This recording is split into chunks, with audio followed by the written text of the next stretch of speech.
In this video, we're going to learn how to make a spinning chuck blank.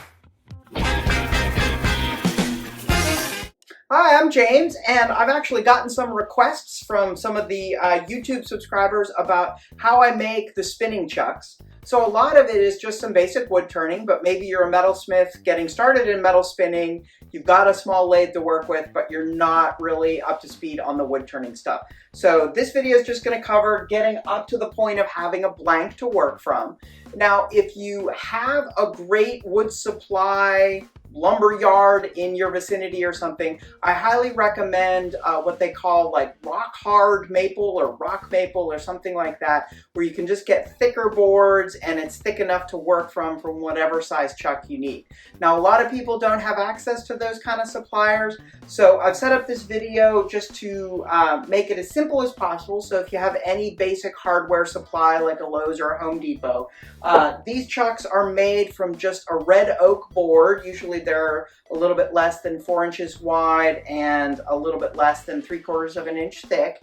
And all I've done up to this point is just cut the board into squares, glue it up, and I've taken it to a bandsaw and just cut the corners off to make it a little easier to lathe turn. So it's not perfect to have a laminated chuck like this, but given different people's situations, I figured I would just take the most readily accessible approach for this. So the first thing that you need to do is you need to drill out a hole. In this case, this chuck is going to be threaded for 1-8 thread per inch. So that's the size of the threading that I'm going to be doing for this chuck for the mini lathes that we'll be working on. So the first thing you need to do is do the hole so that you can thread that hole with a tap. And so this size, I'll be using a 7/8 Forstner bit. So we're going to go over to the drill press and get that going. Okay, so everybody's studio is different.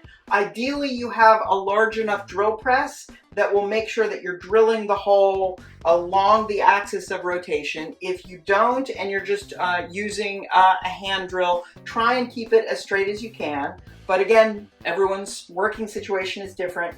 I've tried to figure out a way to clamp this down better, but I just can't fit my clamps in and everything else. So it's not ideal, but what I have is a 7/8 inch Forstner bit, and I have work gloves on and eye protection, and it does center itself pretty well, so it doesn't throw it around too much. Now with a Forstner bit, I tend to try and clear out the hole so it doesn't clog up too much while I'm drilling, but I've marked the approximate 3-inch circle that I want to end up with, and I've drawn a line to the center of that circle so that I can get this drilled just about exactly in the middle. And then I figured out the threading on the lathe, and that I want to plunge the Forstner bit all the way in, so it's almost 3 inches down in, to make sure that I can fully thread the chuck onto the lathe. So we're just going to get drilling here.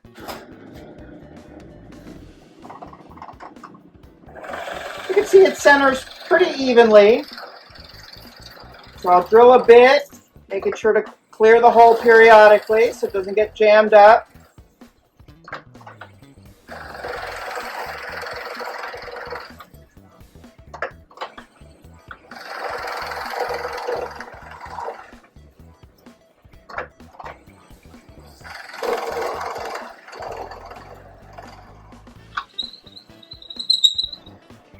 All right.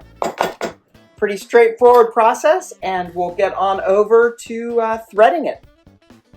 Okay, so we're set up here to use a tap to thread the hole so that then we can thread it onto the lathe. I've set it into a good bench vise, and again, like I said, everybody has different equipment, and not every studio is perfect. This is a larger tap, so I actually don't have a tap wrench large enough to hold this. So I have some different wrenches that I'll have to use. So again, it'd be ideal if I had a larger tap wrench, but I don't. But you just want to keep that centered, and it's tapered, so it'll start cutting its threads evenly into the hole. And this is why you want to have a good sized, the correct sized pilot hole for threading, so that then you have the maximum amount of threads as you're cutting them, and then it'll hold safely and securely on your lathe. So it's not cutting a lot of material, but occasionally, definitely with metal and sometimes with plastics, I'll reverse the tap just a little bit to break those chips so it's not jamming up. But there is enough of a flute on this tap that shouldn't be too much of a problem. So I'm just going to fully thread that hole that I drilled with the Forstner bit.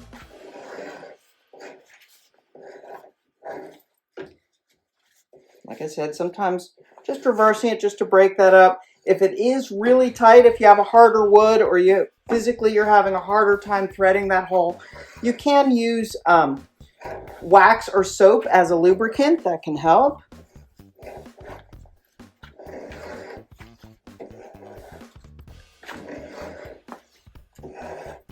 And I'm probably overdoing it, but I like to make sure that the chucks can work on a variety of different lathes as long as they have the same threading. So I think I'm pretty much to the bottom of that hole. So I'll just reverse the tap out, take it all the way out, and then we'll be ready to put it on the lathe.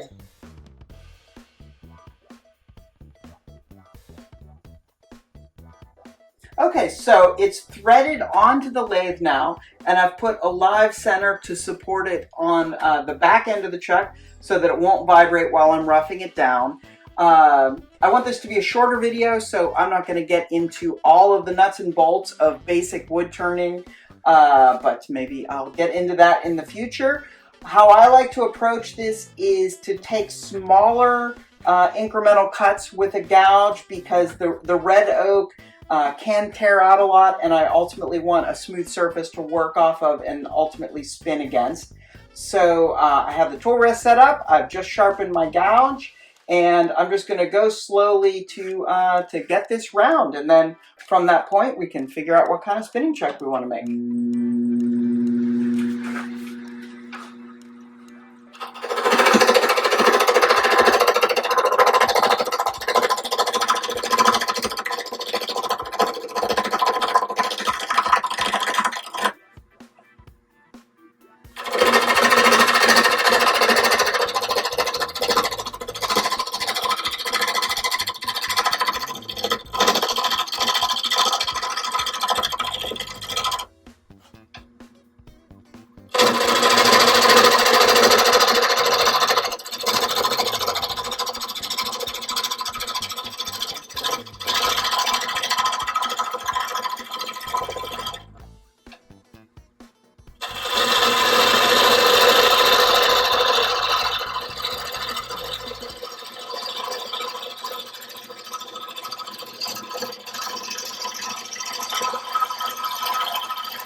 So depending on your experience, you might have to stop and make sure that you have it completely smooth. There are some defects in the wood that I'm not too worried about, because I know that this cylinder is eventually going to be turned down and shaped to whatever I need for the particular forms that I'm going to spin. But you definitely need to have a taper to it so that when the metal comes down onto it, you'll be able to pull the metal off.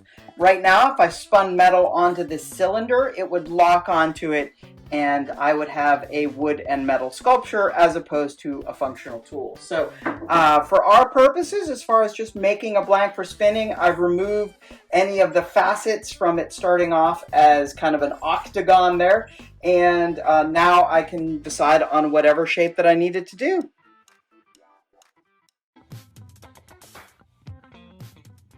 If you enjoyed this video, please be sure to hit that subscribe button so that you can hear from me when I post future videos.